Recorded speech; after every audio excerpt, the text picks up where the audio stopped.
Hello, you're watching Update News. We're live on Twitter right now. We're on Whitehall, where massive protests are taking place for the Day for Freedom. Let's see whether we can talk to Count Dankula, who's just here. We're live on Twitter at the moment. How did it go today? Nerve-wracking. I didn't look at the front, so I didn't know the crowd was that big. So when I went up and seen it, I was actually like, oh shit, man, like that's the biggest crowd I've ever been in front of.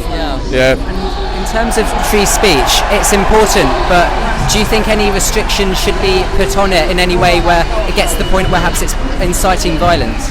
There are certain things that I'm fine with being censored. It's a complicated thing though. It's basically information that's designed to trick people into hurting themselves. Because there was an image that went around ages ago where, did you ever grow your own crystals in chemistry?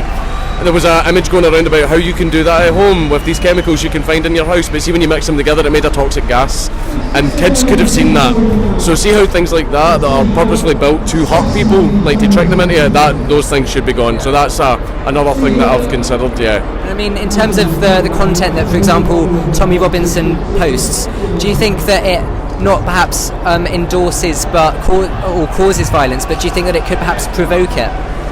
You've basically no control whatsoever over the interpretation that people take from the words that you say. See if I say something about someone and some idiot in the crowd goes over and punches that person, like that was their decision. Like there's no advocacy for violence here. We don't want any route to end in violence. If people want to make the stupid decision to do that themselves, that's beyond our control. The only way to avoid that is to basically not say anything about any problem, and that's where the problems, because you need to be able to draw attention to problems. If people want to solve those problems with violence, then they're the ones that are in the wrong, not us. So you wouldn't incite violence? No. We don't. I don't want any kind of violence to occur in any way. And what do you think of the court's decision? Do you understand why they made that decision? Generational gap. They don't understand the way modern comedy is, and they don't understand the way comedy is on the internet. It's like you've got jokes that you would happily say to your friends, but you would never ever say them in front of your grandmother. Right, because of the generational difference, they'd be affronted, they'd be offended. So basically these were people, essentially normies, get exposed to our culture and went, that's so shocking, that's horrible, and it's like, well, this is what we do, it's what we're used to, and it's now leaked into the mainstream, and the mainstream doesn't like it. Thanks for your time. So we were live and I saw you and I thought we'd get you, so I appreciate you talking to us. Cool, thank you. So that was Count Dankula, and he's basically a YouTuber. His real name is Mark Michan, and he has posted a video on YouTube, which is a video of him training his girlfriend's pug to do a Nazi salute every time that he said the word gas the Jews, and he's come under a lot of criticism for that. He was taken to court, and basically he was fined £800 for that, for being grossly offensive, and that's what he just told us about it, that he thinks that the court don't understand his humour, that was purely humour, although on the other hand he did say the words gas the Jews in front of millions of people online. A bit earlier in today he even told us that I asked him whether he understood that he was taking that risk, that he could potentially fall into conflict with the law, and he said that he didn't know that he was taking that risk. He only thought that only a few people would see it. And what he just told us now was that the public, the people in the court, don't understand modern humour on the internet. So anyway, I'll tell you a bit about what the protest is all about here today. This is the Day for Freedom, where thousands of people have gathered here on Whitehall because they think that their freedom of speech, their voices, are being restricted by social media giants. They're accusing Facebook and Twitter and YouTube of censoring them.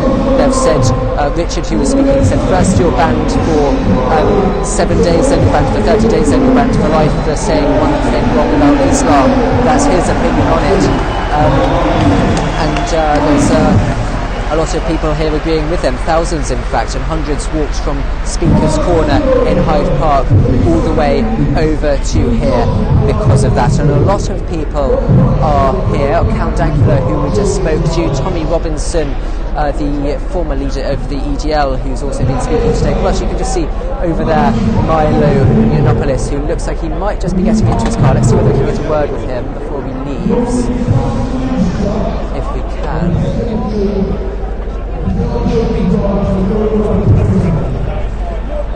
a shot of him.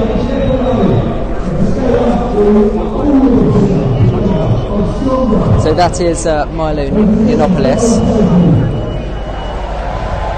Looks like they're doing a bit of an interview. Let's see whether we can get him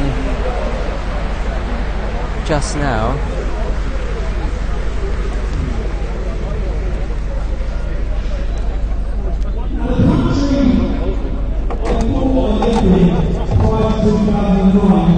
So hundreds gathered in Hyde Park earlier and they marched to here. There was also a lot of police involved. The UAF, the Unite Against Fascism movement, also were here, perhaps a slightly smaller number of them, and police trying to separate the two because some violence did erupt, and they've just been trying to prevent that from happening. But overall a pretty peaceful protest here today.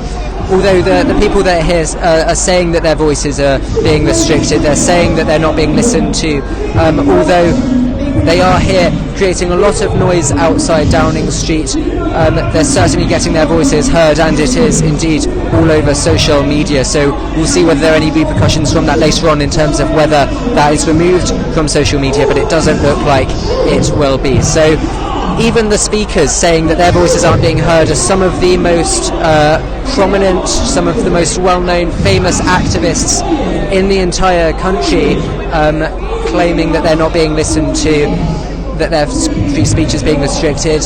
Britain First, Tommy Robinson, some of those types of organisations have been banned on Twitter for several reasons, and they feel like that is wrong. A lot of people talking today also about being against Islam, about having views perhaps... Yeah, it's not taking, it's focusing. Yeah, it should be at the bottom. There we go. Milo, very quick question. We're student journalists. Beautiful, right? My life's complete.